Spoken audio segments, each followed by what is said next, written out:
దశాబ్దాలుగా పెద్దపల్లి జిల్లా ప్రజలు, పారిశ్రామికవేత్తలు ఎదురుచూస్తున్న విమానాశ్రయం కల సాకారం దిశగా మరో ముఖ్యమైన ముందడుగు పడింది. రామగుండం పారిశ్రామిక ప్రాంతంతో పాటు చుట్టుపక్కల జిల్లాల అభివృద్ధికి ఆయువుపట్టుగా మారగల ఈ ప్రతిష్టాత్మక ప్రాజెక్టుపై ఎయిర్పోర్ట్ అథారిటీ ఆఫ్ ఇండియా అధికారులు సానుకూలత వ్యక్తం చేయడంతో కొత్త ఆశలు చిగురించాయి.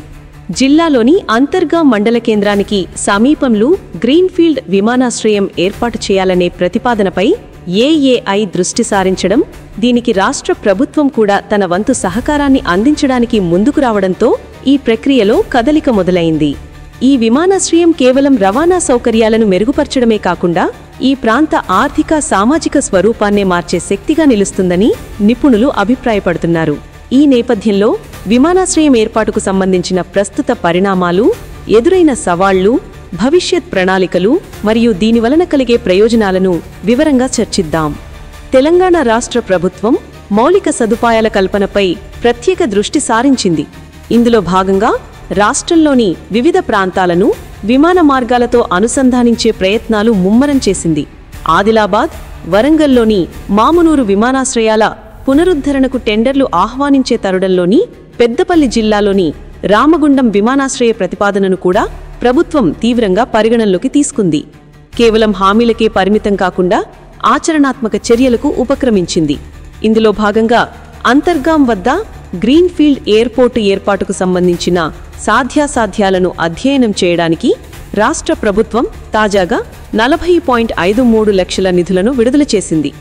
ఈ నిధులను రోడ్లు మరియు భవనాల శాఖ R&B డిపార్ట్మెంట్ ద్వారా ఎయిర్పోర్ట్ అథారిటీ ఆఫ్ ఇండియాకు అందజేయనున్నారు. ఏఏఐ బృందం ఈ నిధులతో క్షేత్రస్థాయిలో పర్యటించి సాంకేతిక, భౌగోళిక, ఆర్థిక మరియు పర్యావరణ అంశాలపై సమగ్రమైన అధ్యయనం చేస్తుంది. విమానాశ్రయం నిర్మాణానికి ఎంచుకున్న స్థలం అనుకూలత, రన్వే నిర్మాణం, టెర్మినల్ భవనం, air traffic control, ATC tower ఏర్పాటు, ప్రయాణికులకు అవసరమైన సౌకర్యాలు, భద్రతా ప్రమాణాలు వంటి అనేక కీలక విషయాలను ఈ అధ్యయనంలో పరిశీలిస్తారు. ఈ అధ్యయనం పూర్తయిన తర్వాత ఏఏఐ ఒక వివరణాత్మక నివేదికను ప్రభుత్వానికి సమర్పిస్తుంది. ఈ నివేదిక ఆధారంగానే విమానాశ్రయం నిర్మాణానికి సంబంధించిన తదుపరి అనుమతులు, ప్రణాళికలు మరియు నిధుల కేటాయింపు ఆధారపడి ఉంటాయి. ప్రభుత్వం నిధులు విడుదల చేయడం ఈ ప్రక్రియను వేగవంతం చేయాలనే దాని చిత్తశుద్ధికి, ఈ ప్రాజెక్టుపై ఉన్న సానుకూల దృక్పథానికి నిదర్శనంగా నిలుస్తుంది. రామగుండం ప్రాంతంలో విమానాశ్రయం ఏర్పాటు చేయాలనే ఆలోచన దశాబ్దాల నాటిది. గతంలో బసంత్ నగర్ సమీపంలో ఉన్న పాత రన్వే వద్ద విమానాశ్రయాన్ని పునరుద్ధరించాలని భావించారు. ఇందుకోసం ప్రభుత్వం పెద్దపల్లి జిల్లాలోని అంతర్గాం మండల కేంద్రానికి సమీపంలో సుమారు 591.24 ఎకరాల స్థలాన్ని కూడా కేటాయించింది. అయితే ఈ ప్రతిపాదన ఆచరణలో అనేక సాంకేతికపరమైన అడ్డంకులను ఎదుర్కొంది. ఏఏఐ అధికారులు గతంలో నిర్వహించిన ప్రాథమిక సర్వేలలో ఈ ప్రాంతం విమానాల రాకపోకలకు అంత సురక్షితం కాదని తేల్చారు. ప్రధానంగా ప్రతిపాదిత స్థలానికి ఇరువైపులా సహజ సిద్ధంగా ఏర్పడిన గుట్టలు ఉండటం పెద్ద సవాలుగా మారింది. విమానాలు టేకాఫ్ మరియు ల్యాండింగ్ అయ్యే సమయంలో ఈ గుట్టలు తీవ్రమైన అవరోధంగా మారే ప్రమాదముందని అధికారులు గుర్తించారు. దీనికి తోడు అదే ప్రాంతంలో అత్యంత సమీపంగా హైటెన్షన్ విద్యుత్ తీగలు వెళ్లడం మరో పెద్ద సమస్యగా పరిణమించింది. విమానయాన భద్రతా నిబంధనల ప్రకారం రన్వేకి సమీపంలో ఇటువంటి ఎత్తైన నిర్మాణాలు లేదా అడ్డంకులు ఉండరాదు. ఈ కారణాల వల్ల బసంత్ నగర్ వద్ద విమానాశ్రయం ఏర్పాటు చేయడం సాధ్యం కాదని, సాంకేతికంగా అనుకూలం కాదని ఏఏఐ అధికారులు స్పష్టమైన నివేదికను ప్రభుత్వానికి సమర్పించారు. దీంతో రామగుండం ప్రజల చిరకాల స్వప్నం నెరవేరడంపై నీలినీడలు కమ్ముకున్నాయి. ఈ ప్రాజెక్టు ముందుకు కదలక ప్రతిస్తంభన ఏర్పడింది.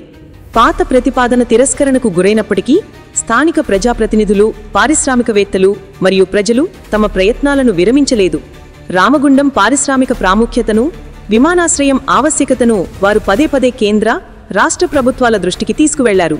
ముఖ్యంగా పెద్దపల్లి పార్లమెంట్ సభ్యులు శ్రీ వంశీకృష్ణ ఈ విషయంలో ప్రత్యేక చొరవ తీసుకున్నారు. ఆయన పలుమార్లు ఢిల్లీ వెళ్లి ఎయిర్పోర్ట్ అథారిటీ ఆఫ్ ఇండియా ఉన్నతాధికారులతో సమావేశమై ఈ ప్రాంతంలో విమానాశ్రయం ఏర్పాటు చేయాల్సిన ఆవశ్యకతను బలంగా వినిపించారు.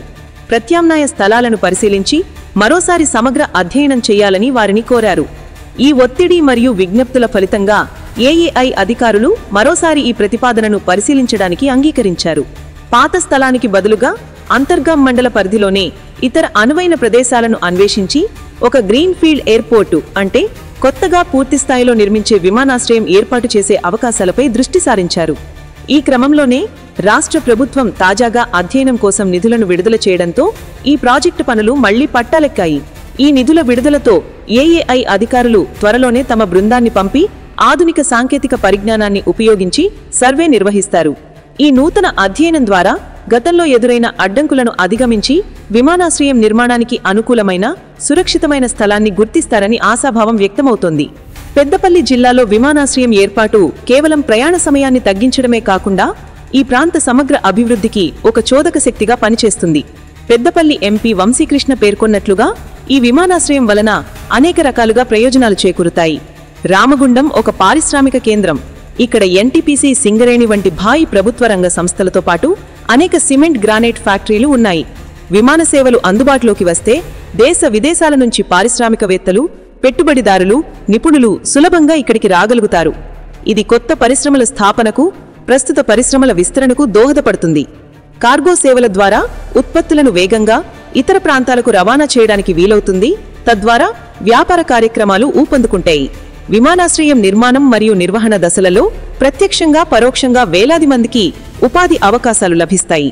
పైలట్లు, ఇంజనీర్లు, గ్రౌండ్ స్టాఫ్, భద్రతా సిబ్బంది వంటి సాంకేతిక ఉద్యోగాలతో పాటు క్యాబ్ డ్రైవర్లు, హోటల్స్, రెస్టారెంట్లు, టూరిజం వంటి అనుబంధ రంగాల్లో కూడా ఉపాధి పెరుగుతుంది. ప్రస్తుతం ఈ జిల్లా ప్రజలు విమాన ప్రయాణం చేయాలంటే గంటల బాడి ప్రయాణం చేసి హైదరాబాద్లోని శంషాబాద్ విమానాశ్రయానికి వెళ్లాల్సి వస్తోంది. స్థానికంగా విమానాశ్రయం వస్తే సమయం మరియు శ్రమ ఆదా అవుతుంది. అత్యవసర వైద్య సేవల కోసం రోగులను వేగంగా పెద్ద నగరాలకు తరలించడానికి ఎయిర్ అంబులెన్స్ సేవలు కూడా అందుబాటులోకి వస్తాయి. పెద్దపల్లితో పాటు పొరుగున ఉన్న కరీంనగర్, మంచిర్యాల, జయశంకర్, భూపాలపల్లి జిల్లాల ప్రజలకు కూడా ఈ విమానాశ్రయం ఎంతగానో ఉపయోగపడుతుంది. పెద్దపల్లి ఎంపీ రాష్ట్ర ప్రభుత్వం నిధులు కేటాయించడం పట్ల హర్షం వ్యక్తం చేస్తూ విమానాశ్రయం నిర్మాణానికి తన వంతు సంపూర్ణ సహకారాన్ని అందిస్తానని, కేంద్ర ప్రభుత్వంతో సమన్వయం చేసుకుంటూ అవసరమైన అనుమతులు త్వరగా వచ్చేలా కృషి చేస్తానని పునరుద్ఘాటించారు. మొత్తంగా ఈ విమానాశ్రయం పెద్దపల్లి జిల్లా ముఖచిత్రాన్ని మార్చి అభివృద్ధి పదంలో పరుగులు పెట్టగలదని ఆశిద్దాం.